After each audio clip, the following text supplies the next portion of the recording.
இன்று நாம் தக்காளி ரசம் எப்படி செய்வது என்று பார்க்கலாம்.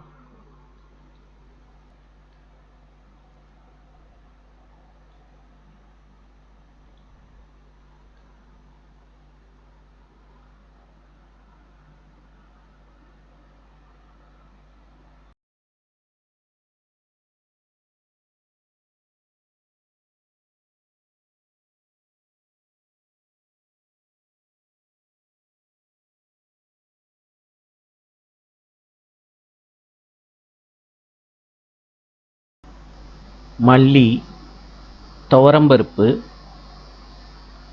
சிறுஞ்சீரகம், மிளகு, வரமிளகாய், புளி, பெருங்காயம், வெந்தயம் இவற்றையெல்லாம் தேவையான அளவு எடுத்துக்கொள்ள வேண்டும்.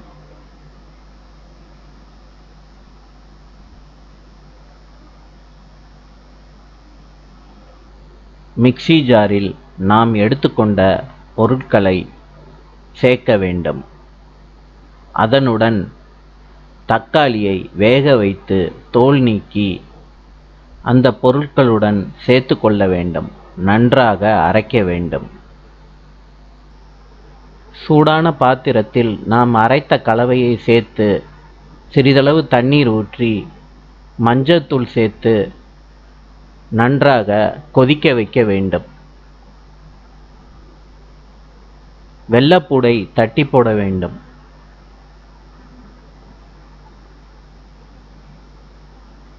இன்னொரு பாத்திரத்தில் சூடான எண்ணெயில்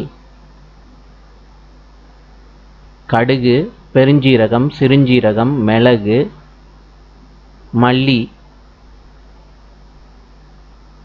சேர்த்து பொரிந்தவுடன் நாம் கொதிக்க வைத்த ரசத்தில் அதை சேர்க்க வேண்டும். அதனுடன் சிறிதளவு உப்பு சேர்க்க வேண்டும்.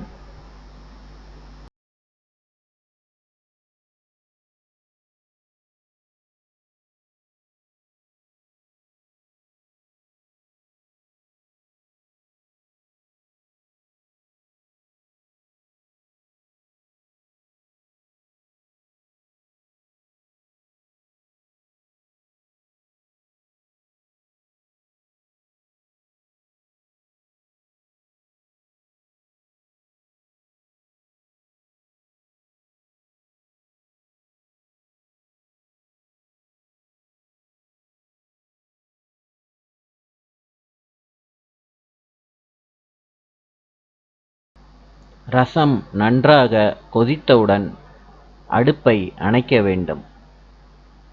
வேற ஒரு பாத்திரத்தில் ரசத்தை மாற்றிக்கொள்ள வேண்டும்.